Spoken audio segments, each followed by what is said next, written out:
Hello, I'm Mike Alberts. It's my pleasure to represent Brooklyn, Eastford, Hampton, Pomfret, and Woodstock in your state legislature. I believe Connecticut is in trouble.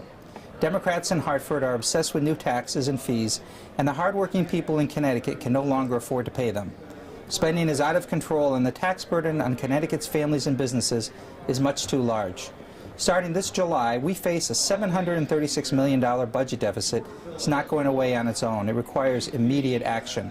That's why I, along with my Republican colleagues, chose to release our common sense budget that wipes away the $736 million deficit for 2011 without raising any taxes or cutting any aid to towns and cities.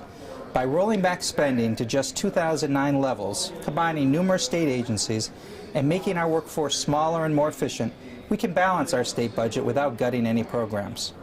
Our 2011 budget is based on some common sense principles. We can't spend more money than we take in. We can't borrow more money than we can pay back. The more government tries to do, the less it does well. I believe tough economic times require an efficient government. We have to get our house in order if we're to create stability, jobs, and get our state back on the road to recovery. However, our budget is not all cuts. Our primary goal is to create an environment that can encourage job growth. We use the savings, for example, to ensure that any business that hires someone off the unemployment rolls will get a payroll tax through our tax credit fund. More than 100,000 Connecticut residents, mostly in the private sector, have lost their jobs in this recession.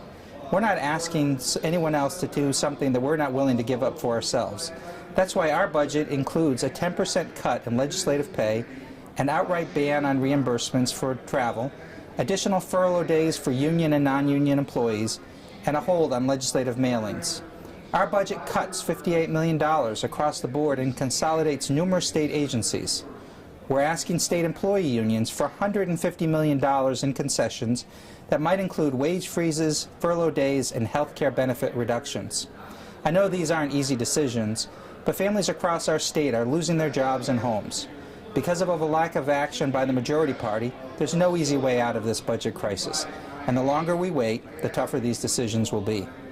I have a plaque in my office that says there are 3 types of people in this world. People who make things happen, people who watch things happen, and people who wonder what happened. Let's make things happen. Let's restore common sense to Connecticut's government. Thank you.